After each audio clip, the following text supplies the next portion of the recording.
السلام عليكم ورحمة الله وبركاته. بسم الله الرحمن الرحيم.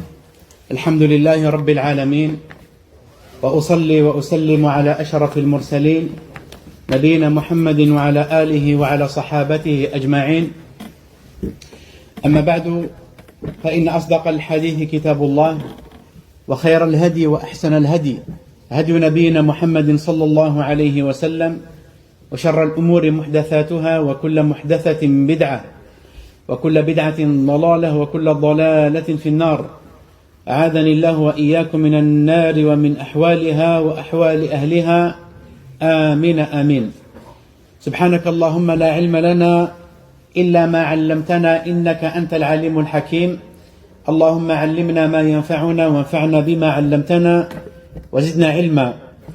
رب اشرح لي صدري ويسر لي أمري واحلل عقدة من لساني يفقه قولي. أما بعد، أحبتي في الله، أسأل الله الذي لا إله إلا هو، الذي جمعنا في هذه الليلة وفي هذا المسجد المبارك مسجد السلام، أسأله أن يجمعنا عنده في جنات ونهر، ونسأله الفردوس الأعلى من الجنة، ونسأله أخرى أن يجمعنا على حوض نبينا محمد صلى الله عليه وسلم حتى نشرب منه شربة هنيئة مريئة فلا نظمأ بعدها أبدا، آمين آمين. واللهم احفظنا بالإسلام قائمين، واحفظنا بالإسلام قاعدين، واحفظنا بالإسلام راقدين، ولا تطمع ولا تشمت فينا الأعداء والحاسدين. ونسألك اللهم من كل خير خزائنه بيدك، ونعوذ بك من كل شر خزائنه بيدك. أما بعد، بادئا ذي بدء، يقول النبي عليه الصلاة والسلام: لم يشكر الله من لم يشكر الناس. فهذا واجب علينا وحق علينا أن نشكر أولا رئيس الجمعية، يعني رئيس جمعية هذا المسجد وأعضاءه، وكذلك إمام المسجد الشيخ عبد الله، والإخوة الذين كانوا سببا في هذا اللقاء، والذي نسأل الله عز وجل أن يجعلنا فيه من الصالحين المصلحين المخلصين. C'est notre devoir en tant que croyant de remercier les gens, car celui qui ne remercie pas les gens, il n'a pas remercié Allah. C'est pour ça on est très reconnaissant avec toute personne qu'il a un bien sur nous, qui veut dire il a eu de la bienséance et le bon comportement avec nous. Et de là, premièrement, on remercie le président de cette association ainsi que les membres de l'association et l'imam de la mosquée, Cheikh Abdullah, ainsi que les frères qui étaient la cause de cette réunion. Et on demande à Allah Azza wa Jal la sincérité, on lui demande aussi la réussite. Donc je suis votre frère Abdul Malik Abou Imran Al-Hamidi, un ancien étudiant de Médine, les années 95. Et par la grâce d'Allah Azza wa Jal, on a été diplômés ainsi que nos mashayikh nous ont recommandé par la grâce d'Allah Azza wa Jal. Actuellement, je suis imam à la mosquée de Nanterre, la mosquée de Uqba ibn Nafi'. Comme vous le savez, كما لا يخفى عليكم، نحن في شهر شعبان، وقلوب المؤمنين تشغف فرحا وسعادة حتى يطيل الله عز وجل أعمارنا حتى نعيش هذا الشهر المبارك، رابع ركن في الإسلام، شهر رمضان، والذي يتوجب علينا نحن كموحدين وعبادا لله سبحانه وتعالى أن نتهيأ له كما تهيأ له خير البشر الرسول المنتقى المصطفى محمد عليه الصلاة والسلام، وكذا صحابته الكرام وتلاميذة الصحابة من التابعين، وهكذا جرى حال السلف الصالح في شهر شعبان، يهيئون أنفسهم من أجل أن يصوموا شهر رمضان، بل قيامه كذلك الإكثار من العبادات في هذا الشهر المبارك. Comme vous le savez, on est dans le mois de Sha'ban, qu'Allah fasse la bénédiction et la baraka dans ce mois. Donc on est en train de se préparer pour recevoir et rencontrer le mois de Ramadan. Et le musulman, il a conscience. Et son cœur, il est plein de joie pour accueillir le mois de Ramadan. Car c'est le 4e pilier dans l'islam. Et il y a beaucoup de bienfaits dedans et beaucoup de récompenses, comme vous le savez. Le prophète alayhi salatu wassalam, lui-même, se préparait pour recevoir le mois de Ramadan, a employé beaucoup d'efforts avant Ramadan. Il va multiplier beaucoup d'efforts pendant le mois de Ramadan, et surtout, il va multiplier les efforts à employer beaucoup d'efforts dans les derniers jours de Ramadan. Et les élèves du prophète alayhi salatu wassalam, c'était leur cas aussi. Et les pieux prédécesseurs, jusqu'à notre époque, par la grâce d'Allah Azza wa Jal, les croyants, ils vont se préparer pour le mois de Ramadan. ومن الأفضل والأحسن أن يهيئ نفسه المسلم على برنامج يسير عليه لأن شهر رمضان الذي يأتي ويولي لن يعود أبدا. Et de là, le musulman, il devrait absolument, si ce n'est obligatoire pour lui, de bien se préparer pour le mois de Ramadan, parce que le mois de Ramadan qui va venir, il va partir, plus jamais il va revenir. Donc les mois de Ramadan, les années qu'on a vécues avec le mois de Ramadan, plus jamais ils vont revenir. Et quel bonheur pour la personne qui a saisi l'occasion à multiplier les adorations et à remplir son livre avec beaucoup de hasanat et de récompenses. Et quel malheur pour la personne qui l'a raté. Donc, le mois de Ramadan, c'est que des bienfaits et de la bénédiction. Un programme à suivre, à préparer, avec même sa famille, ses membres de sa famille, pour qu'ils puissent vivre ce mois béni. Bien sûr, أولا من أجل الاستعداد لشهر رمضان أن يكون القلب حاضرا. La première des choses, la présence du cœur, la bonne intention, النية الصالحة التي يقصد فيها وجه الله عز وجل لا غيره. Bien sûr, une bonne intention, il vise sur ça le visage d'Allah. Toute adoration qu'on accomplit sur terre, c'est pour Allah Azza wa Jal, et on doit l'avouer exclusivement à Allah Azza wa Jal. C'est ça la vraie réussite. La préparation du cœur. Si je vais jeûner pendant le mois de Sha'ban, et pour me préparer pour le mois de Ramadan, eh bien je le fais pour Allah Azza wa Jal. Bien sûr, nos propres personnes, ils ont une part dans l'histoire. Parce qu'en réalité, le musulman et le croyant et le serviteur d'Allah Azza wa Jal, qu'est-ce qu'il cherche dans le bas monde? Il travaille pour qu'il puisse vivre une vie éternelle sans fin, qui est, Allah Azza wa Jal l'a appelé Darul Qarar, le foyer ou la maison ou la demeure stable, sans fin, qui est le paradis d'Allah Azza wa Jal. نسأل الله عز وجل الجنة. يجب أن نستقبل رمضان بقلوب صادقة ونية خالصة، فننوي الصيام والقيام ابتغاء وجه الله عز وجل، وكذلك التوبة الصادقة. من الضروري أن نطهر قلوبنا من الذنوب ونتوب إلى الله عز وجل توبة نصوحا. Renouveler l'intention, vouer l'adoration exclusivement à Allah Azza wa Jal, et ça pendant toute notre vie. Toute chose, toute adoration, toutes les actions qu'on doit accomplir, on doit les faire pour Allah Azza wa Jal. N'importe quel geste qui porte une adoration, on doit le faire pour Allah Azza wa Jal. Innama al-a'malu bin-niyyat. Toutes les actions avec l'intention, avec la niyya.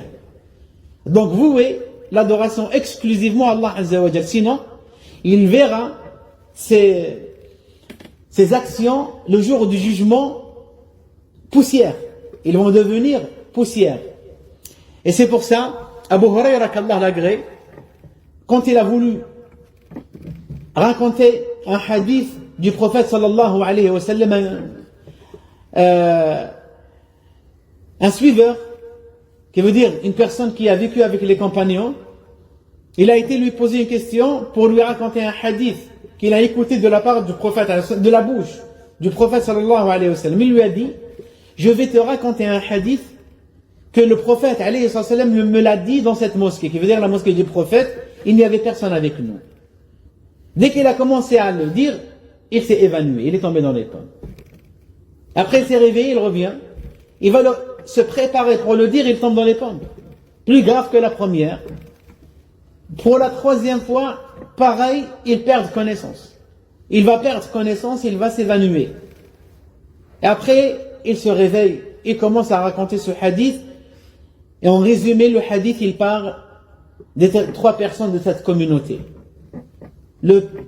La personne qui a une science, ou la personne qui a combattu dans le sentier d'Allah, et la personne riche qui a donné de l'aumône ou de la zakat. Cette personne, il a fait pour que les gens, ils vont lui faire des éloges. Et Allah Azza wa Jal sait qu'est-ce qu'il y a dans les cœurs. Donc nous, on ne sait pas, on n'a pas de connaissance, on n'a pas de science, et personne ne peut savoir qu'est-ce qu'il y a dans les cœurs des gens. C'est pour ça, nous, on juge les gens selon leur apparence. Qu'est-ce qu'il y a dans les cœurs? C'est Allah Azza wa Jal qui va s'occuper. Tellement la situation elle est grave ici, mais il est tombé dans les pommes 3 fois. Il va s'évanouir 3 fois, Abu Huraira. Il parle de 3 personnes de cette nation. Ils sont en face d'Allah Azza wa Jal, pieds nus, tout nus. Et Allah Azza wa Jal leur a dit, pourquoi vous avez récité le Coran? Pourquoi vous avez propagé cette science? Et pourquoi vous avez sorti de l'aumône? Et pourquoi vous avez fait le combat? Les 3, ils vont dire, pour toi, oh Allah Azza wa Jal. Allah le Tout-Puissant, il va lui dire, tu mens. Et les anges, ils vont lui dire, tu mens. Mais en réalité, tu as cherché les éloges des gens après. Donc, voilà ta récompense, les dires et les paroles des gens dans le bas monde. Jetez-le dans l'enfer. Et le pire dans l'histoire, c'est les premières personnes qu'on va jeter dans l'enfer, qu'Allah nous préserve. Le prophète l'a dit, Awwal man tusa'ar bihimun nar, yawm al-qiyamah wa liyadu billah. Donc ce hadith, il nous fait peur, mais ce n'est pas une raison de ne pas faire des actions. Donc on doit multiplier les actions, on doit avoir un cœur qui est fort, Allah Azza wa Jalla le Tout-Puissant. Cette personne, un tel et un tel, quelle que soit la personne qui est en face de toi, c'est qui en face? Allah, rien. Donc si je dois me prosterner, c'est pour Allah. M'incliner pour Allah. Je vais me mettre debout pour Allah Azza wa Jalla. Je jeûne pour Allah. Toutes les actions, je les fais pour Allah Azza wa Jalla. Donc vous êtes un néant devant moi quand je suis en train de faire mon adoration. C'est très simple. Et c'est comme ça que tu vas épuiser Shaitan. Parce que Shaitan, c'est ça ce qu'il veut. Il veut que tu vas faire l'ostentation, rien.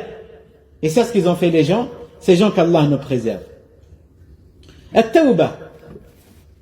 An yatuba al-abdu lillahi azza wa jalla fi kulli waqtin wa hin. Se repentir à Allah azza wa jalla à chaque moment, à chaque instant. Et quand une occasion elle va se manifester comme le mois de Ramadan, là on va multiplier les adorations. On ne fait pas comme les pervers qui attendent le mois de Ramadan 40 jours auparavant, et ils vont se repentir pour se préparer pour le mois de Ramadan. Qu'Allah les réforme et qu'Allah les guide. Mais nous on est en train de parler sur la préparation des croyants pour le mois de Ramadan. Comme le prophète alayhi salatu wassalam le faisait. Et le prophète alayhi salatu wassalam, celui qu'on lui a effacé ses péchés passés et futurs, eh bien, il va multiplier les adorations. Vous savez, il va faire la prière de la nuit jusqu'à que ses talons ils vont saigner. Alayhi salatu wassalam. Al-ikthar min ad-du'a. كان السلف الصالح يدعون الله عز وجل أن يبلغهم رمضان ثم يدعونه أن يبارك لهم فيه ويتقبله منهم. هذا هو الأصل. هم المؤمن أن يتقبل الله عز وجل أعماله الصالحات، مشفق على نفسه، يعني يفعل الطاعات وهو خائف أن لا تقبل منه. هكذا المؤمن قلبه رقيق، يعني يخاف أن لا تقبل منه توبته أو لا تقبل منه هذه الأعمال. le fait de multiplier les invocations. Les pieux prédécesseurs, ils demandent à Allah Azza wa Jal pour qu'ils puissent prolonger leur vie, pour qu'ils puissent atteindre et vivre le mois de Ramadan 6 mois avant l'arrivée de Ramadan. Et 6 mois après, ils demandent à Allah Azza wa Jal de l'accepter d'eux. C'est ça le vrai souci des croyants. Ils vont adorer Allah Azza wa Jal avec sincérité, en espérant qu'Allah Azza wa Jal va accepter leur repentir et leur dua et leur invocation et leur adoration. C'est ça notre souci. Les pieux prédécesseurs, ils vont demander à Allah Azza wa Jal 6 mois, pendant 6 mois après le mois, alors qu'ils ont jeûné le mois de Ramadan, pendant 6 mois ils demandent à Allah Azza wa Jal, oh Allah, accepte de nous le mois de Ramadan. Et c'est pour ça, le dua c'est une arme, et c'est une citadelle pour le musulman pour qu'il puisse renforcer sa foi et son cœur, à demander à Allah Azza wa Jal. Donc une personne, il ne doit pas ouvrir la porte de l'ouest-ouest, à dire est-ce qu'Allah Azza wa Jal il a accepté ou non. C'est bien d'avoir ce genre de questions, mais on ne doit pas exagérer jusqu'à on arrive à l'ouest-ouest. C'est qui va fermer la porte de l'ouest-ouest? C'est le dua. Demander à Allah Azza wa Jal d'accepter, et ça suffit. Et de multiplier derrière les duas. تعويد النفس على الطاعة. شهر شعبان يجب على العبد أن يعود نفسه على الطاعة من صيام وقيام وتلاوة للقرآن حتى يبلغ شهر رمضان. ولذلك كان أحد السلف الصالح يغلق حانوته في شهر شعبان حتى يتهيأ لشهر رمضان فلا تجارة إلا التجارة مع الله عز وجل. وكان يسمى شهر شعبان شهر القراء. Le fait de se préparer pendant le mois de Sha'ban à jeûner, faire la prière de la nuit, et d'ailleurs le mois de Sha'ban, on l'appelait, les pieux prédécesseurs, le mois des récitateurs. Le mois des récitateurs. L'un des pieux prédécesseurs fermait son commerce, sa boutique, pendant le mois de Sha'ban, pas pendant le mois de Ramadan. Ça veut dire 2 mois, sa boutique elle est fermée. Et il va commencer à réciter le Coran, à dire ça c'est le mois des récitateurs, pour se préparer pour le mois de Ramadan. Bien sûr, on n'est pas en train de dire aux gens de fermer leur commerce et d'arrêter le travail. Mais regardez la situation des pieux prédécesseurs, comment ils faisaient pour que nous, on va avoir cette motivation. الإكثار من الصيام في شهر شعبان اقتداء بالنبي عليه الصلاة والسلام. Le prophète alayhi salatu wassalam, pour qu'il puisse se préparer à jeûner le mois de Ramadan, il va jeûner le mois de Sha'ban. Des fois, Aïcha elle a dit, elle a remarqué que le prophète alayhi salatu wassalam, des fois c'est comme il le jeûnait tout le temps, ou plutôt tout le mois de Sha'ban, sauf quelques jours seulement. Et des fois elle remarque que le prophète alayhi salatu wassalam, c'est comme il n'a pas jeûné. Alors les ulama, ils ont répondu sur cette question. Ils ont dit que le prophète alayhi salam, il y avait des mois où il jeûnait beaucoup de journées dans le mois de Ramadan. Il y a des jours dans le mois de Sha'ban où il jeûnait beaucoup de jours. Et il y a des jours où il y a des mois ou des années, il ne jeûne pas beaucoup. Donc, on vise sur ça. On jeûne 15 jours. Après les premières quinzaines, par exemple. Après, si on va terminer avec lundi et jeudi, la personne qui a l'habitude, il n'y a aucun problème dans cela. Et surtout, les journées sont très courtes pendant l'hiver. وكذلك المحافظة على الصلوات في أوقاتها والإكثار من النوافل. Le fait d'être assidu à faire les prières à l'heure. إن الصلاة كانت على المؤمنين كتابا موقوتا. Et bien sûr, rajouter sur les prières obligatoires les surrogatoires. Comme vous le savez, la prière surrogatoire, elle n'est pas obligée. Mais c'est fortement recommandé. Parce que c'est ça qui va faire réparer les prières obligatoires quand il y a des manquements dans les prières obligatoires. La surrogatoire, elle vient pour compléter. Et bien sûr, les prières surrogatoires, c'est une porte vers le paradis. Nas'Allah Azza wa Jalla, al-Firdaws al-A'la. قراءة القرآن وتدبره فالقرآن مرتبط ارتباطا وثيقا برمضان شهر رمضان الذي أنزل فيه القرآن هدى للناس. Réciter le Coran toute notre vie. Tant qu'on est en train de vivre sur terre, on lit le Coran. Pendant le Sha'ban, on va multiplier.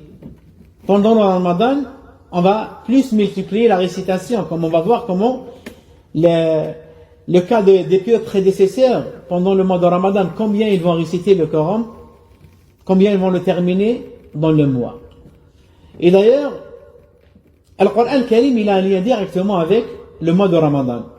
Parce que pendant le mois de Ramadan, Allah Azza wa Jalla a révélé le Coran. Il a dit Allah, Shahr Ramadan, le mois de Ramadan, c'est là où on a révélé le Coran al-Karim. كذلك إعداد برنامج هذا البرنامج وضع خطة نقرأ فيها القرآن الكريم في رمضان. Préparer un tableau par exemple. Pendant le mois de Ramadan, pour réciter ou pour terminer le Coran, une fois ou plusieurs fois. Une fois dans le mois, ça c'est pendant les 12 mois lunaires. Pendant le mois Ramadan, si on peut le faire plusieurs fois, et on a la capacité de le faire, on le fait.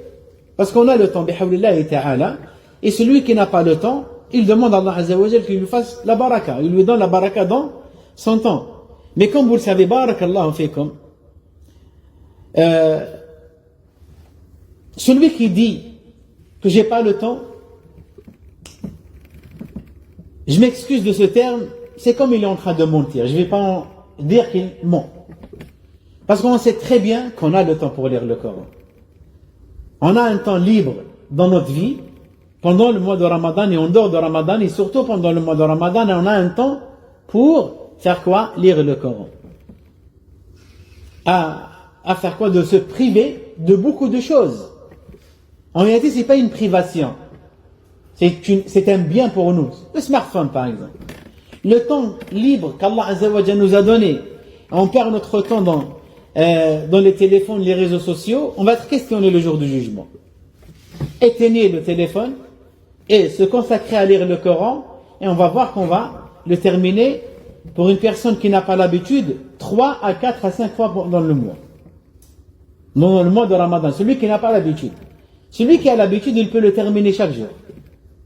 Il peut le terminer chaque jour. Il y a des assises de Coran, depuis la prière de Subh jusqu'à la prière de Dhuhr avec des élèves, et on termine le Coran Karim en entier.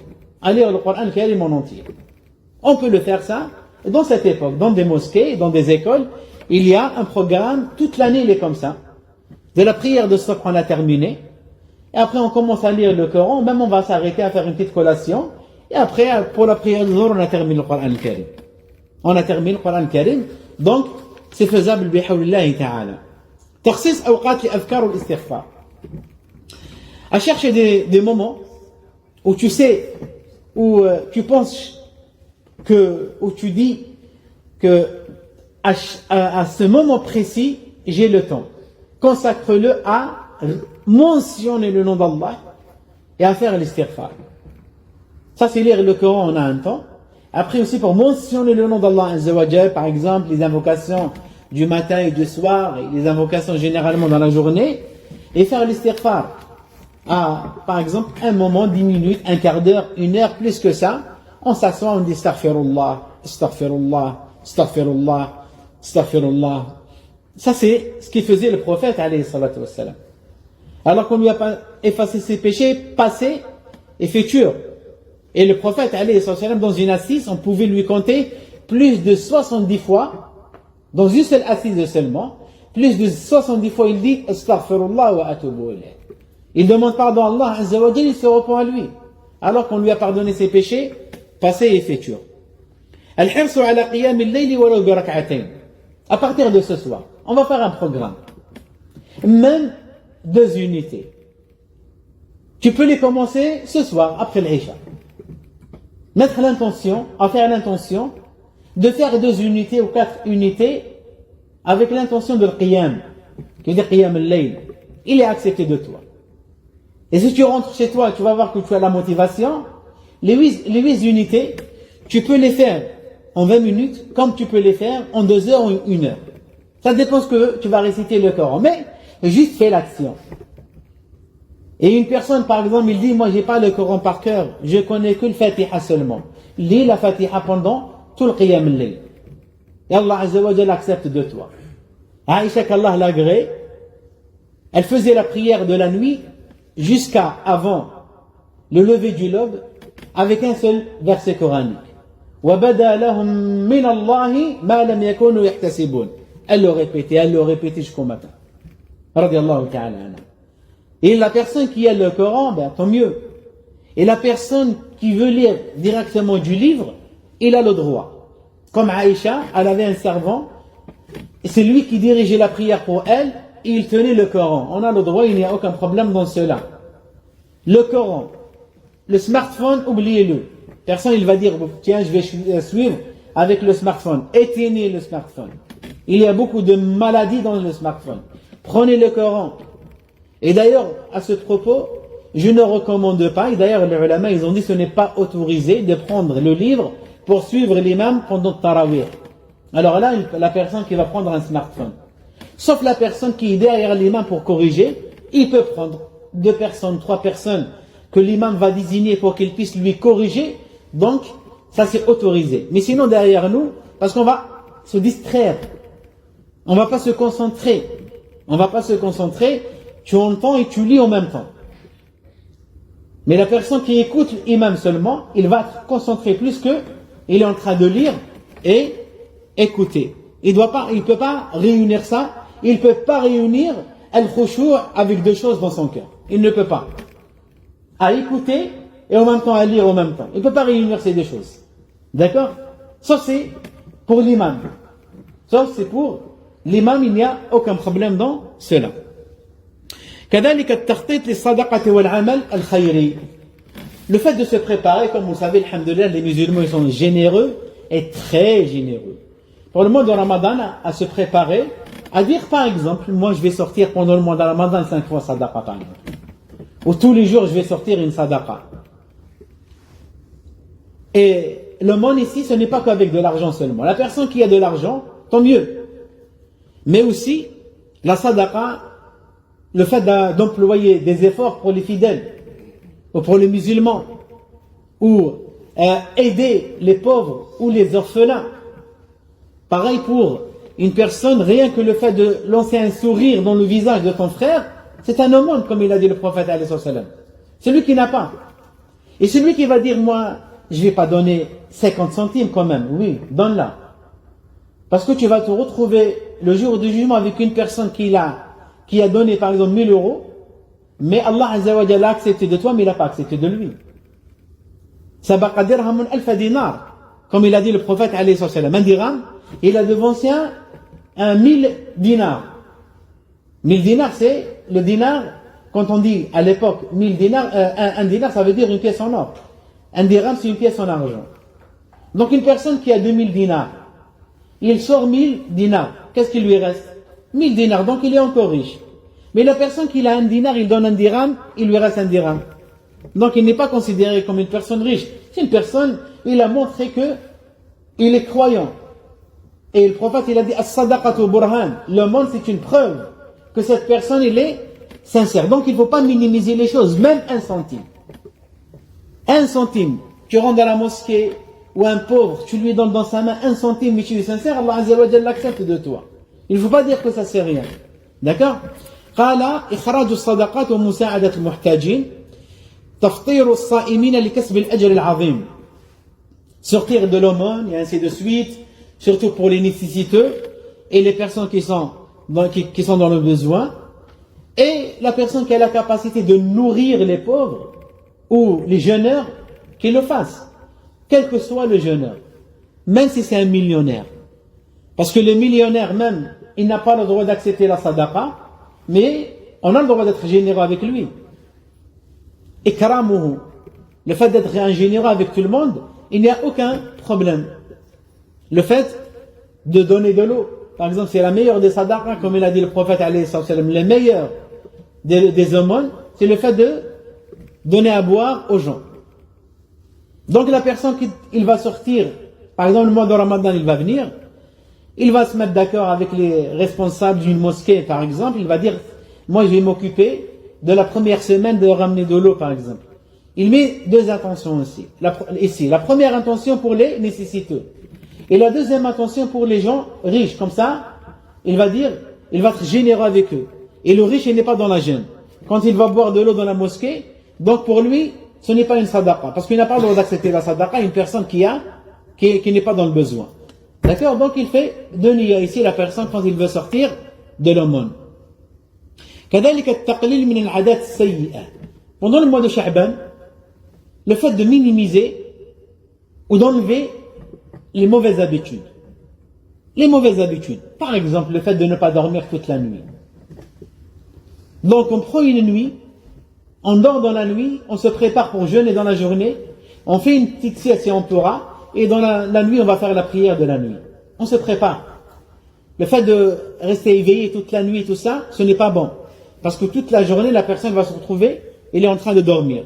Et comme vous le savez, il y a des musulmans, malheureusement, ils vont se réveiller à l'heure de l'Maghrib. À l'heure de l'Maghrib. Qu'Allah les guide et qu'Allah les réforme. Sallallahu Azza wa Jalla al-hidayah lil-jami'. تقليل استخدام الهاتف ووسائل التواصل الاجتماعي فيما لا ينفع. Bien sûr, le fait de minimiser les réseaux sociaux et aussi le téléphone. Vous savez, nous les pères et les mères, on a une responsabilité envers nos enfants. Et par Allah Azza wa Jalla va nous questionner le jour du jugement. Il ne va pas te questionner sur ton voisin, ni l'autrui, mais sur ta femme et tes enfants, tu vas te questionner. قُوا أهليكم يا أيها الذين آمنوا قُوا أنفسكم وأهليكم نارا وقودها الناس والحجارة عليها ملائكة غلاظ شداد لا يعصون الله ما أمرهم ويفعلون ما يؤمرون. Préservez vos propres personnes ainsi que vos familles. La famille ici dans le verset coranique c'est l'épouse et les enfants. Parce que l'enfant, il peut intercéder pour toi le jour du jugement, comme il peut te faire un barrage pour aller au paradis le jour du jugement. Parce que tu ne lui as pas donné une éducation religieuse. Prépare-le pour le mois de Ramadan. Cesse d'aller sur les réseaux sociaux. Éteins le téléphone. On fait la prière ensemble. Comme tu emploies beaucoup d'efforts à travailler à l'école, eh bien, tu dois multiplier plus pour adorer Allah Azza wa Jalla. Et je dis tout le temps, moi, qu'en tant que père, on ne peut pas venir à la mosquée à se prosterner à Allah Azza wa Jalla, à demander pardon, et ton enfant il est en train de jouer avec la PlayStation à la maison. Ça c'est de l'égoïsme, et ce n'est pas un amour. Celui qui aime ses enfants, il ne va pas se prosterner à Allah Azza wa Jalla tout seul. Ou la personne qui va y aller le matin pour la prière de l'Fajr, alors qu'il laisse son enfant, ou ses enfants sont en train de dormir. Eh bien en réalité, la maman ou le père, quand ils vont réveiller leurs enfants le matin pour faire la prière, c'est comme ils sont en train de leur dire quoi? Venez pour entrer au paradis. Moi, je ne vais pas y aller tout seul. Je veux ramener avec moi mes enfants ainsi que mes proches. كذلك الابتعاد عن الغيبة والنميمة وسوء الظن وباقي المعاصي. Ce qui nuit, c'est qui va nuire plus le jeûneur? Ce n'est pas comme on appelle les péchés majeurs connus, comme par exemple la personne qui boit de l'alcool ou la boisson qui rend ivre. Il peut s'empêcher, il peut s'éloigner parce qu'elle est visible. Ou la fornication, qu'Allah nous préserve.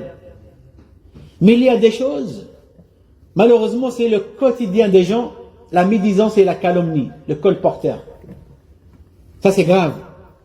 C'est pour ça, le jeûne c'est une éducation. Et dès qu'il va voir qu'il va lâcher sa langue sur quelqu'un, il dit Inni sa'im, rappelle-toi, oh mon âme, oh toi, un tel et un tel, tu jeûnes. Si lui, il ne s'est pas rappelé, il va faire de la médisance à côté de toi, tu lui dis crains Allah, taqillah. Préserve ta langue. Et nous, on est à côté, on est obligé de défendre l'honneur des musulmans. Parce qu'une personne, quand tu es avec lui, par exemple, dans une chambre, ou dans un endroit, il commence à parler sur ton frère. Et toi, tu l'écoutes. Tu es associé avec lui.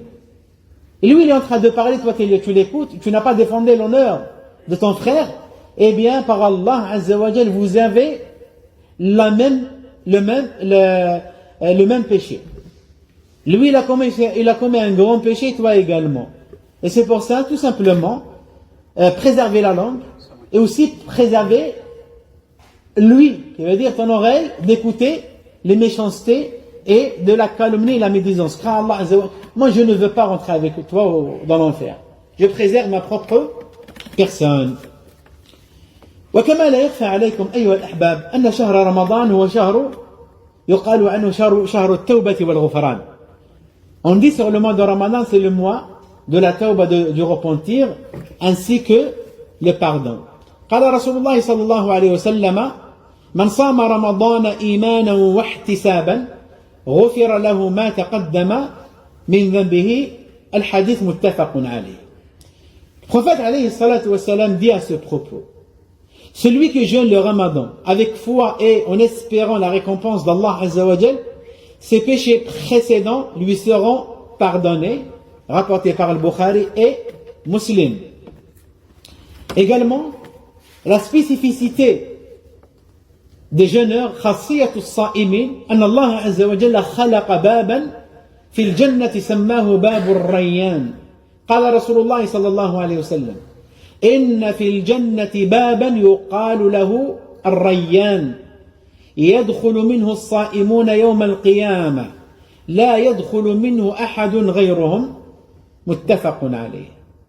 Une porte qu'Allah Azza wa Jalla a créée spécifiquement pour les jeûneurs, et c'est l'un des portes du paradis. Allah Azza wa Jalla l'a appelé Ar-Rayyan.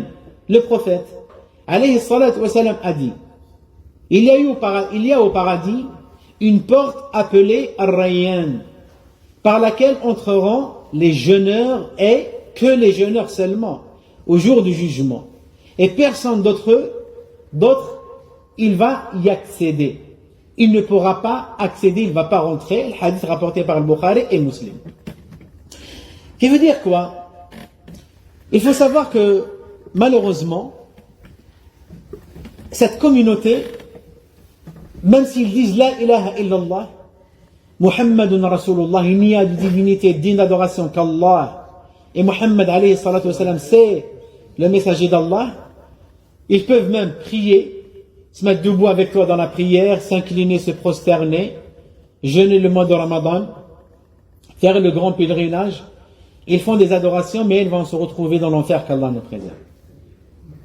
Comme cette femme, où le prophète, on lui a dit: ô messager d'Allah, il y a une femme, elle fait beaucoup d'actions. Elle fait les prières, elle fait des bonnes actions, elle jeûne, elle fait les surrogatoires, mais elle fait du mal avec sa langue à ses voisins. Il a dit, le prophète: hiya fin nar, elle est en enfer, qu'Allah nous préserve. Donc cette femme, elle rentrera en enfer, Allah Azza wa Jal va la purifier. Il va la purifier.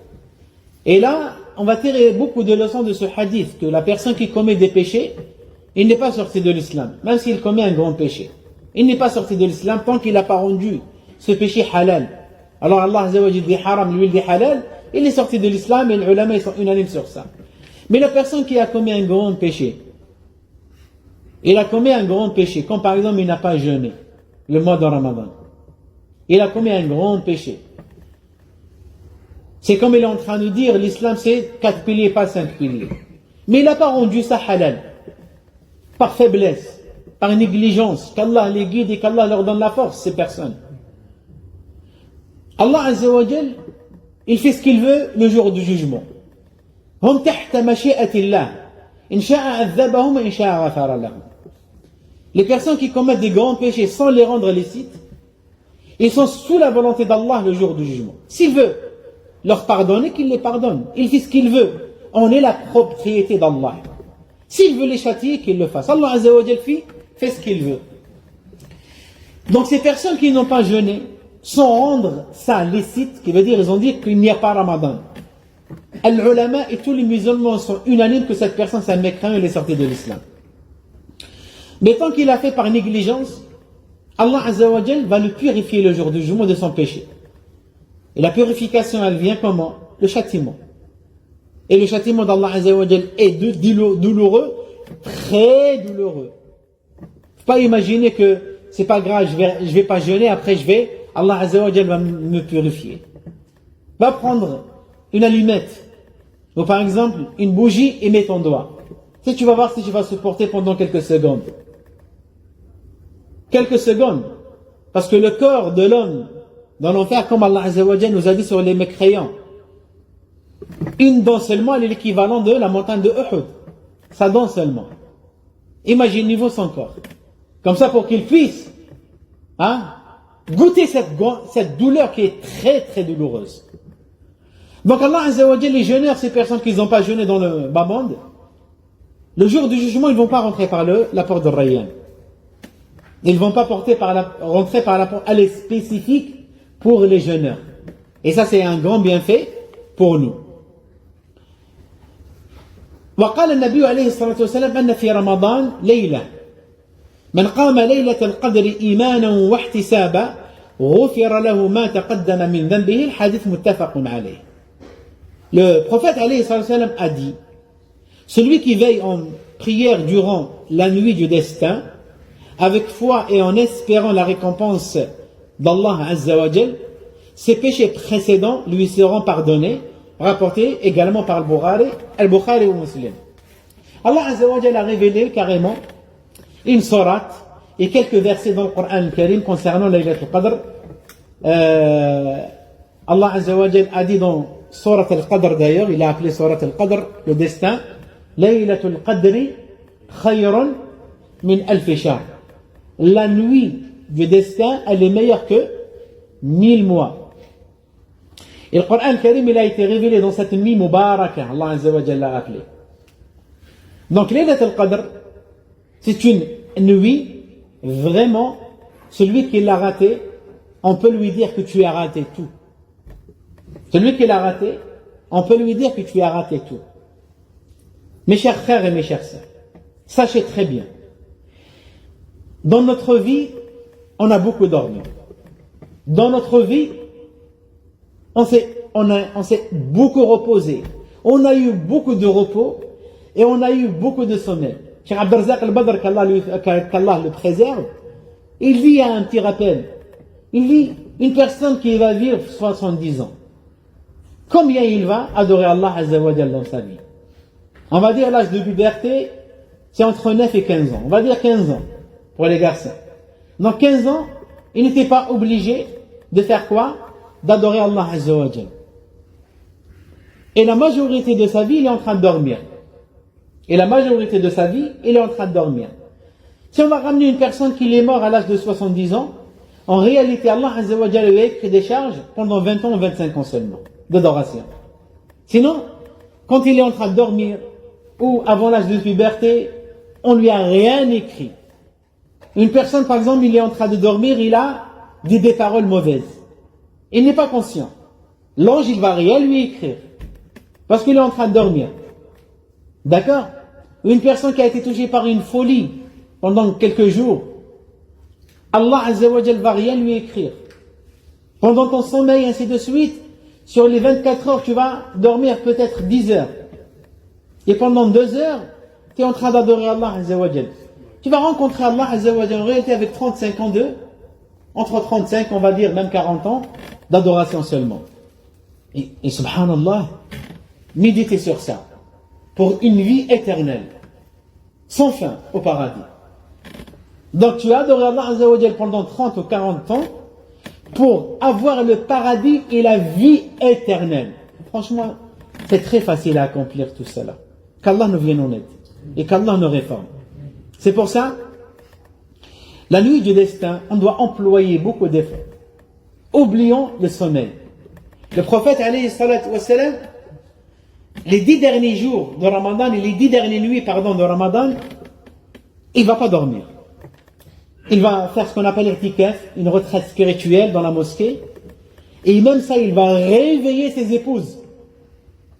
Il va les réveiller pendant les 10 dernières nuits de Ramadan.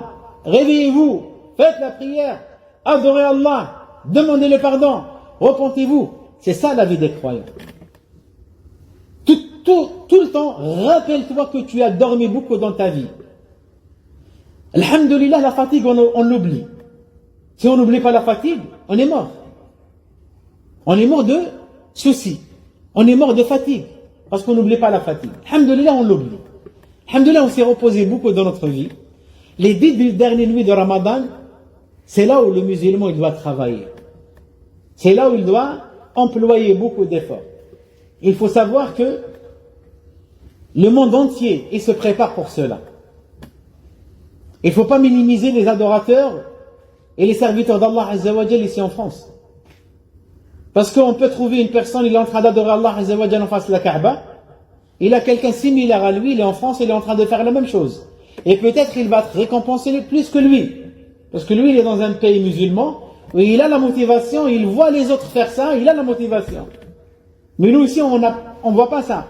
Ça apparaît pas. Dans nos pays, quand tu sors après le Maghreb, les gens, ils marchent vers la mosquée. Beaucoup de monde, ils vont aller dans la mosquée. Et le Coran, il est de partout, on l'écoute, on l'entend dans les ménarets. Et dans les rues, les gens ils sont en train de faire la prière. Mais ici, on n'a pas ça.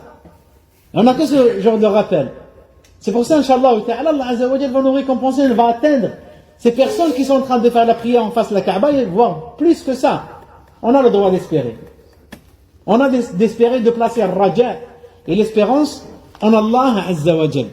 Donc on doit se préparer, Inch'Allah, le moment venu, les prédicateurs, les imams et tout ça, ils font faire ce genre de rappel pour les musulmans.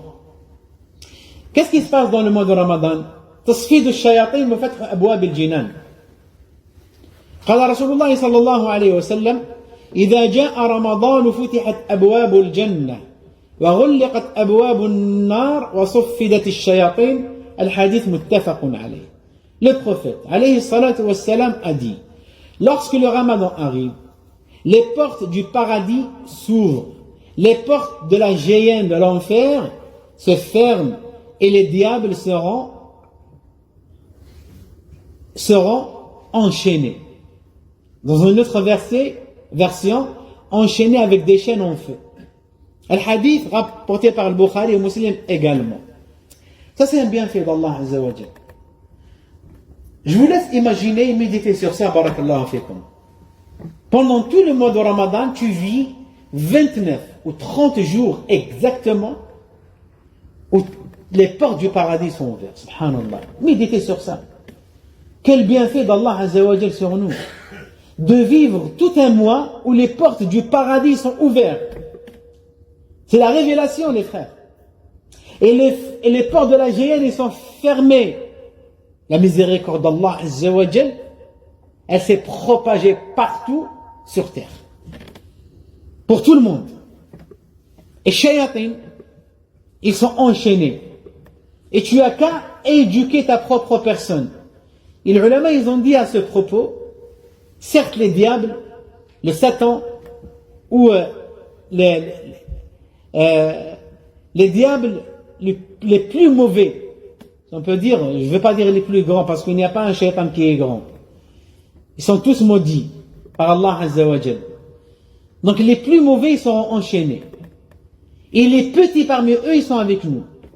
On peut les chasser avec quoi? A'udhu billahi minash shaitanir rajim, ça suffit. Si tu rajoutes Allahu la ilaha illa huwa al-hayyul qayyum, masha'Allah. Si tu vas faire l'adhan, c'est plus que ça. C'est pour ça, qu'est-ce qu'il fait la personne qui est en colère pendant le mois de Ramadan, alors que ce n'est pas le cas normalement? Parce que la colère, c'est qui est derrière la colère? Le shaitan. Le shaitan, maintenant, le grand diable, ou plutôt les diables les plus mauvais, ils sont enchaînés. Les petits shayatin, avec A'udhu billahi minash shaitanir rajim, ça suffit. Qu'est-ce qui te reste?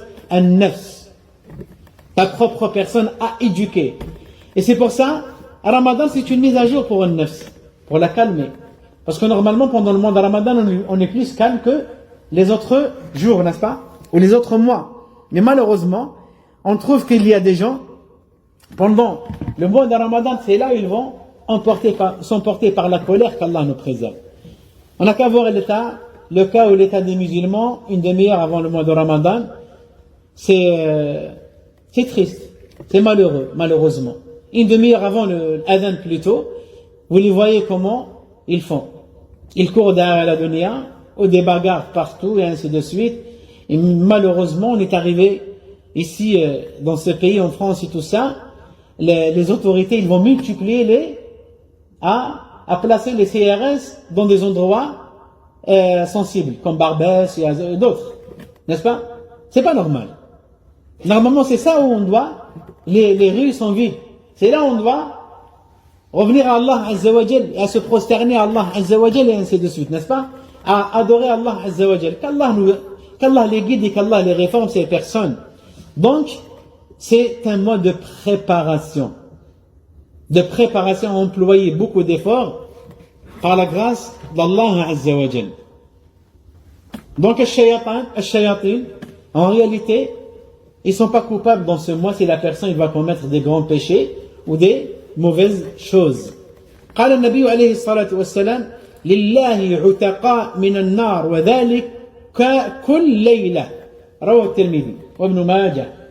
Le prophète dit ici عليه الصلاة والسلام, Allah affranchit des âmes du feu de l'enfer et cela chaque nuit du Ramadan. Allahu Akbar. Chaque nuit, mes frères. Chaque nuit, Allah Azza wa Jal va affranchir une personne ou des personnes ou des millions, voire des milliards de personnes du feu pendant le mois de Ramadan. Que des bienfaits.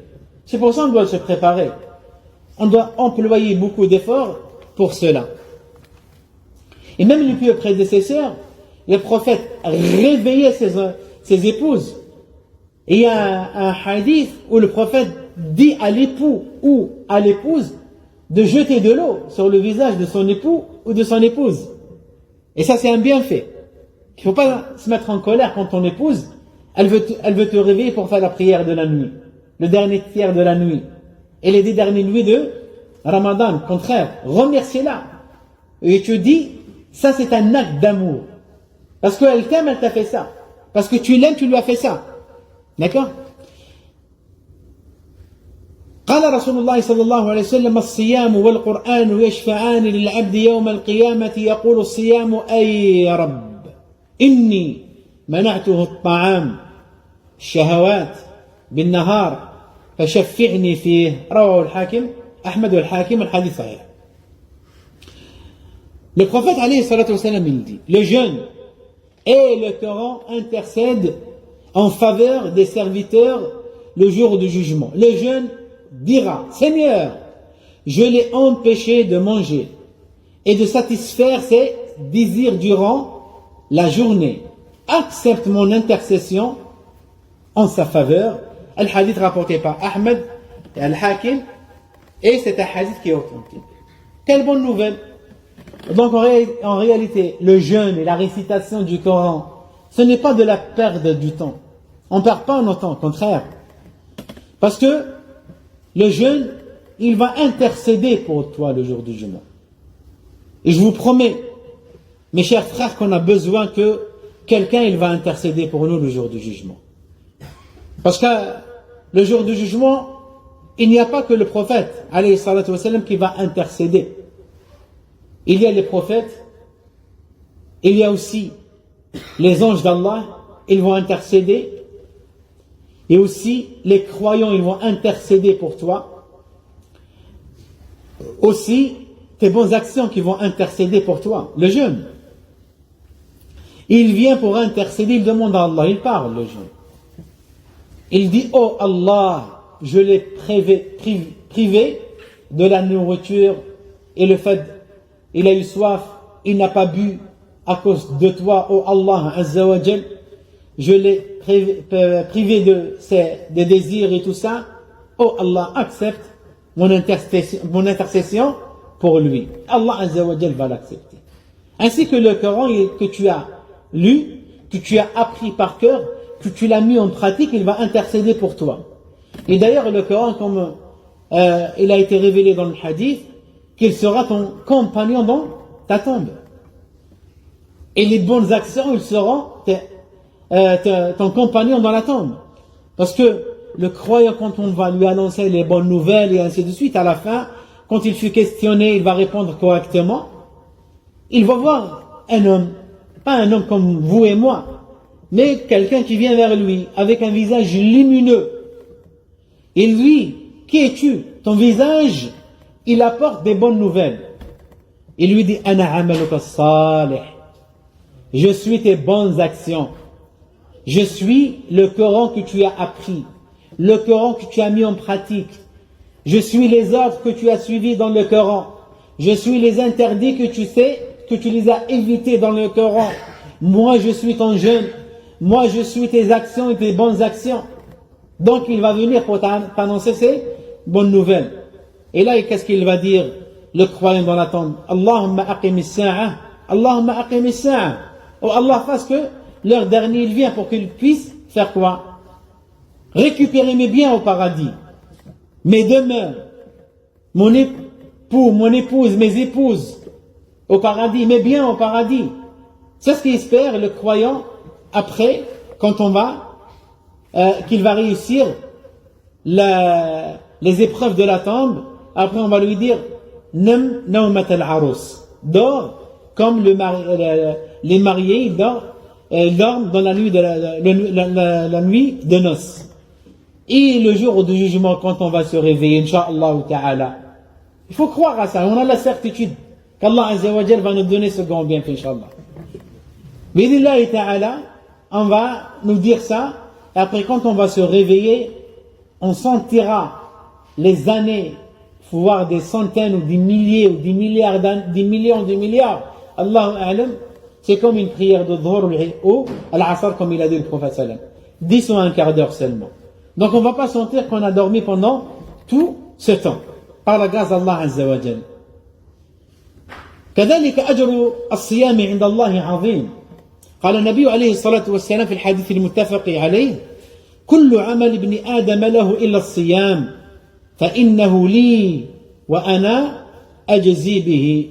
الحديث متفق عليه. Le prophète عليه الصلاة والسلام a dit: toutes les actions des fils d'Adam leur appartiennent, sauf le jeûne qui m'appartient. C'est Allah Azza wa Jal qui dit cela. Et c'est moi qui en donne la récompense le jour du jugement. Le hadith il a été rapporté par le Bukhari et Muslim. Et ça, barakallahu fikum, ce hadith, ce seul hadith seulement, sur tous les bienfaits qu'on a dans le Coran al-Karim et dans la Sunna, ça ne suffit. Un seul hadith, celui-là, ça ne suffit. Vous savez c'est quoi? La récompense des jeûneurs, il n'y a personne qui la connaît. Ni l'ange Jibril, ni le prophète Mohammed alayhi salatu wassalam. Il n'y a qu'Allah Azza wa Jal qui connaît et qui sait la récompense des jeûneurs. Donc maintenant, méditez et imaginez, enfin, on est en face d'Allah Azza wa Jal. On est en face d'Allah Azza wa Jal. Il va t'annoncer c'est quoi la récompense des jeûneurs. Quel bon cadeau, si je peux me permettre de dire ça, de la part de notre Seigneur Allah Azza wa Jal. Al-hasanatu bi'ashri amthaliha. On sait qu'une hasana est l'équivalent de 10 hasanat. Une prière de Maghrib, elle est l'équivalent de 10 prières. La prière de l'Isha est l'équivalent de 10 prières, on le sait. Les 5 prières obligatoires, 50 prières. Les prières surrogatoires, les 12 unités, et ainsi de suite. Sur ça, il compte. Tu sors un aumône, 10 hasanat, et jusqu'à 700 récompenses, jusqu'à plus que ça, wallahu yudha'ifu liman yasha. Mais le jeûne, on ne le sait pas. Médite sur la prière, on le sait. Médite sur la zakat, on le connaît, on le sait. Médite sur le pèlerinage, on le sait, il y a des hadiths. Le jeûne, il a les bienfaits, mais la récompense, personne ne la connaît. Parce qu'Allah Azza wa Jal, il veut te récompenser directement, sans aucun intermédiaire le jour du jugement. Allahu Akbar. Un grand bienfait. C'est pour ça, ça nous motive de jeûner le mois de Sha'ban, et des jours dans le mois de Sha'ban, et pendant le mois de Ramadan, on est bien préparé. وعلى هذا المسلم يربي نفسه وكذلك أولاده فأحسن وقت يربي فيه العبد أولاده على الصيام في هذه الأيام وخاصة نحن مقبلون على إجازة الإجازة المدرسية فالمسلم يهيئ أبناءه وأولاده تعال صم وربيه على الصيام إذا لم يستطع أن يصوم اليوم كله فليصم منه نصفه أو سويعات منه هيئه هكذا، مثلا يصوم من الساعة 7 صباحا مثلا من صلاة الفجر إلى صلاة الظهر، فإن لم يستطع إلى صلاة الظهر قبل الظهر هيئه على هذا. انتبه، نحن نتكلم على الأولاد الذين لم يبلغوا الحلم، إذا بلغ الحلم لا يربى على هذا، يجب فرضا عيانا عليه البالغ أن يصوم، وإن بلغ في سن 9 يجب عليه أن يصوم. ولذلك نربيه من الآن كما فعل آباؤنا وأمهاتنا حفظهم الله ورحمهم الله وغفر لهم وجزاهم الله خيرا، ربونا على الصوم ونحن صغارا، فاللهم ارحمهما كما ربونا صغارا. Donc ici, à éduquer nos enfants à jeûner. Et ça, c'est une très bonne période pour nous. Parce qu'on est en hiver et la journée, elle est très courte. De jeûner jusqu'à 18h, c'est très facile. Vous savez très bien, ça fait pas longtemps, on jeûnait jusqu'à 22h. N'est-ce pas? Donc, à éduquer nos enfants, à les préparer à jeûner. On est en train de parler de la préparation, à les entraîner avant l'âge de puberté. Je lui dis, demain, Inch'Allah, on va jeûner ensemble. À midi, il te dit, je ne pourrai pas supporter et je suis faible, donne-lui à manger. Donne-lui à manger. Je lui dis, essaye de jeûner une demi-journée, quelques heures. Après, il va arriver jusqu'à la journée. Et comme vous le savez, je parle de ma génération à moi, on a commencé à jeûner le mois de Ramadan en entier à l'âge de 6 ans. Nos parents, ils étaient comme ça, très durs avec nous. Qu'Allah les récompense grandement. Mais à l'âge de puberté, là, il n'y a pas d'entraînement. La fille ou le garçon, s'ils ont atteint l'âge de puberté, par exemple, à partir de l'âge de 9 ans, généralement ça chez les filles, eh bien, on est obligé, on ne va pas les entraîner. C'est pour ça qu'il faut les préparer dès maintenant. Et malheureusement, ici en France, on peut trouver qu'il y a des enfants qui sont au collège et même au lycée, ils ont atteint bien l'âge de puberté, mais ils ne jeûnent pas, des musulmans. Les enfants, ils me disent ça. Il y a des musulmans avec nous, des enfants, et leurs camarades de classe, ils ne jeûnent pas. Ils ne jeûnent pas, ils ont 15 ans, 14 ans. Mais ils ne jeûnent pas alors qu'ils ont atteint l'âge de puberté. Il faut les préparer dès maintenant, à les entraîner dès maintenant. Mais dès qu'il a atteint l'âge de puberté, tu l'obliges. En réalité, ce n'est pas toi qui l'obliges, hein. C'est Allah Azza wa Jal. C'est ça notre religion. Inna ad-dina inda Allah l'islam. Et l'islam, il est fait de 5 piliers. Parmi les piliers de l'islam, ce 4e pilier qui est le jeûne du mois de Ramadan. كيف كان حال السلف الصالح في شهر رمضان؟ Comment se comportaient les pieux prédécesseurs pendant le mois de Ramadan? عندنا بعض الحكايات والنقولات عن أئمتنا وسلفنا يرحمهم الله. كان الإمام مالك رحمه الله تعالى إذا دخل رمضان ترك التدريس والفتوى وقال إنما هو شهر القرآن فيتفرغ لتلاوة القرآن. وكان بعض السلف الصالح يوقفون دروس الفقه ويعتنون بدروس التفسير، يعني تفسير القرآن الكريم سابقا وكذلك في هذا الزمن. وكان شيخنا الشيخ عطية سالم رحمه الله تعالى المدرس في المسجد النبوي سابقا يرحمه الله تعالى، كنا ندرس معه مثلا بلوغ المرام، فإذا جاء رمضان يفسر لنا القرآن طيلة الشهر بعد صلاة العصر. فهكذا كان السلف الصالح رحمهم الله تعالى. الإمام مالك رحمه الله تعالى, quand le mois de Ramadan il arrive, qu'est-ce qu'il fait? Lorsqu'il arrive, le mois de Ramadan cesse d'enseigner et de donner des fatwas en disant c'est le mois du Coran. Shahr al-Qur'an.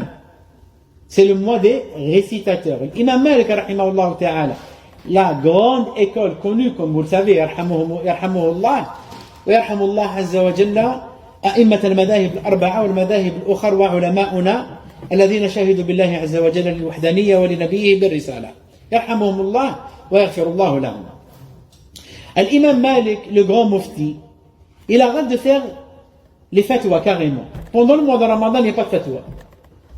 sauf si les fatawas ils concernent le jeune ou les jeûneurs. Il arrête aussi de faire les cours. Il va se concentrer à quoi? À lire le Coran. Ça, c'est l'imam Malik, rahimahullah. D'autres savants, ils vont s'arrêter à donner des cours à thème jurisprudence, al-fiqh. Ils vont se concentrer sur le tafsir. Dans le passé, même dans cette époque. Et c'est pour ça notre cheikh Atiyya Salib, rahimahullah ta'ala, le grand savant de Médine à l'époque, l'élève de Cheikh Mohamed Amin Shinqiti, rahimahullah. Et d'ailleurs, c'est lui qui a continué. Mohamed Amin Shinqiti, rahimahullah ta'ala, il n'a pas terminé son tafsir Adwa al-Bayan. Celui qui l'a terminé, c'est son élève, Cheikh Atiyya Salim. C'était notre cheikh à l'époque, rahimahullah ta'ala. Pendant le mois de Ramadan, il a arrêté les cours de fiqh. Comme par exemple Bulugh al-Maram. Il a arrêté, et après il va se concentrer sur tafsir al-Qur'an al-Karim. كان الإمام الشافعي رحمه الله تعالى يختم القرآن في رمضان 60 مرة، أي مرتين في اليوم.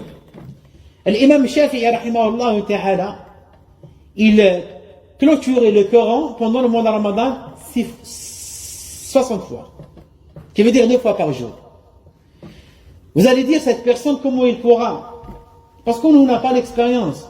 Mais je peux vous dire, mes frères, que moi j'ai insisté à des cours, même dans cette époque, dans des écoles. On commence à lire le Coran après la prière de Al-Fajr. On l'a terminé avant Al-Dhuhr. À 10 heures, on s'arrête, on mange quelque chose. Après, on termine, on l'a terminé après ou avant Dhuhr. Il y a des élèves avec nous, ils commencent à le réciter sans le livre. Sans le livre. Après la prière de Al-Subh, jusqu'à la prière de Dhuhr, ils n'ont fait aucune erreur. On peut trouver un élève, il a fait une erreur. Une personne ou un élève, il a fait 2 erreurs. C'est des gens qui se concentrent à réviser, à lire le Coran.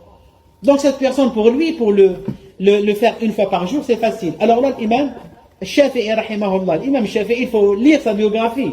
Ce grand imam, l'élève de l'imam Malik, rahimahullah ta'ala. Imam Shafi'i, rahimahullah, il va lire une page, 1 fois, il a appris par cœur. Il a appris par cœur. 1 fois seulement, il a appris par cœur. D'accord? Donc, c'est une personne, Allah Azza wa Jalla lui a donné, on ne pourra pas donner un don, mais ce bienfait, ni'ma. Et ça, c'est une réussite de la part d'Allah Azza wa Jalla, c'est un tawfiq. كان قتادة رحمه الله تعالى يختم القرآن في كل 7 أيام في غير رمضان، وفي رمضان في كل 3 أيام، وفي العشر الأواخر كل ليلة. قتادة, ce grand mufassir, rahimahullah ta'ala, quand vous allez lire le Coran, quand vous allez lire le Coran Karim, incha'Allah ta'ala, ou l'explication du Coran Karim, vous allez remarquer que Qatada a dit, Qatada a expliqué. Qatada, c'est un suiveur. C'est l'un des élèves des grands compagnons. Qatada, en dehors de Ramadan, il termine le Coran Karim 7 fois. Et pendant Ramadan, chaque 3 jours. Et les 10 derniers jours de Ramadan, tous les jours.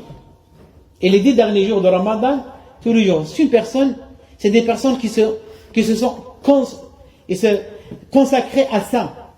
Ils vont se concentrer à lire le Coran. Quel bienfait d'Allah Azza wa Jal sur nous. Fais l'adhan, Inch'Allah, après on termine. Bihawlahi ta'ala. Barakallahu fik.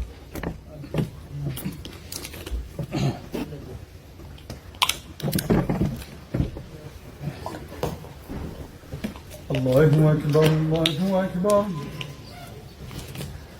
الله أكبر الله أكبر أشهد أن لا إله إلا الله أشهد أن لا إله إلا الله أشهد أن محمدا رسول الله أشهد أن محمدا رسول الله حي على الصلاة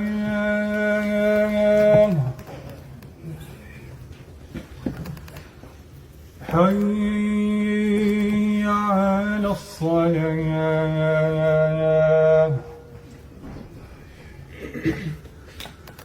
حي على الفلاح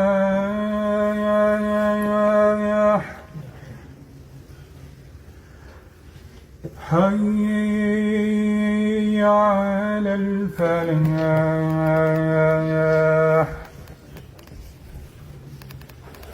الله أكبر الله أكبر لا إله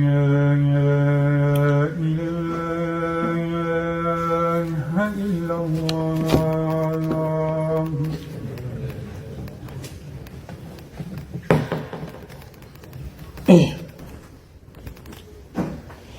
الحمد لله رب العالمين. كذلك من أفعال السلف الصالح رحمهم الله تعالى قيام الليل، والمعروف في شهر رمضان بالتراويح.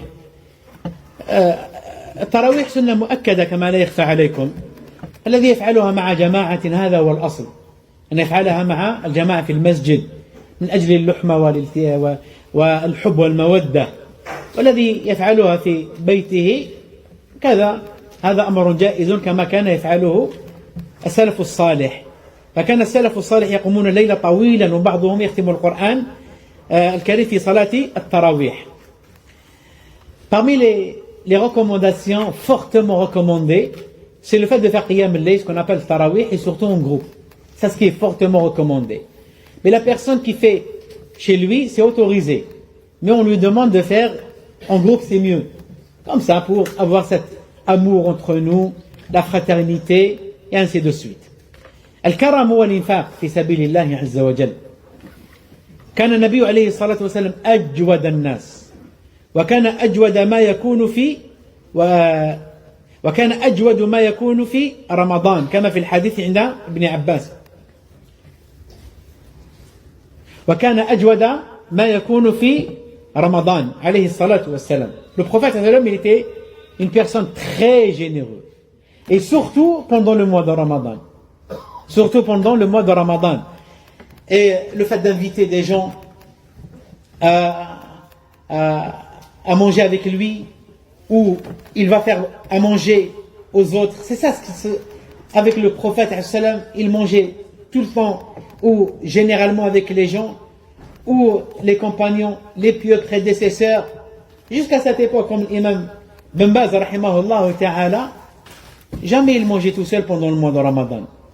فكان يأكل مع تلامذته طلابه والضعفاء. Cheikh Ben Baz rahimahullah ta'ala, jamais il mange tout seul.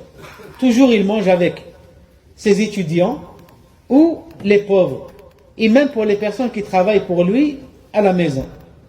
Jamais il mange tout seul, rahimahullah ta'ala, ainsi que les pieux prédécesseurs. Al-ijtihad fi al-ashr al-awakhir, donc aussi le fait d'employer beaucoup d'efforts pendant les 10 derniers jours de Ramadan, il est surtout dans les nuits de Ramadan, et surtout dans les nuits impaires ou père et impair. L'essentiel, les 10 derniers jours de Ramadan. فكان السلف الصالح يرون رمضان فرصة عظيمة للطاعة والقرب من الله، فكانوا يستعدون له في شعبان ثم يجتهدون فيه بالعبادة والطاعة حتى يخرجوا منه وقد غفرت ذنوبهم. Donc on a su ici que les pieux prédécesseurs, qu'est-ce qu'ils cherchaient après tout cela? Ils cherchaient le pardon d'Allah et le paradis. Et c'est ça pourquoi nous on est là, les frères. Nous on est là, on va se prosterner, on attend la prière de l'Isha, on a abandonné nos couches, qui veut dire nos lits, on a abandonné nos foyers, on a laissé nos enfants derrière, on a laissé nos femmes, et ainsi de suite. Pourquoi? Pour se prosterner à Allah. Pourquoi? Pour demander le pardon d'Allah. Pourquoi? Pour demeurer dans le paradis d'Allah Azza wa Jal. Eh bien, cette attention, on est en train de la faire tous les jours. On doit la multiplier pendant le Ramadan, et surtout dans les derniers jours et les dernières nuits de Ramadan. فالحمد لله حمدا كثيرا طيبا مباركا فيه كما يحب ربنا ويرضى. على هذا اللقاء، فلولا الله ما اهتدينا، ولولا الله عز وجل ما التقينا. فنحمد الله عز وجل على هذا اللقاء، وأسأل الله الذي لا إله إلا هو أن يلاقيني بهذه الوجوه النيرة يوم القيامة عند الله عز وجل في جنات ونهر.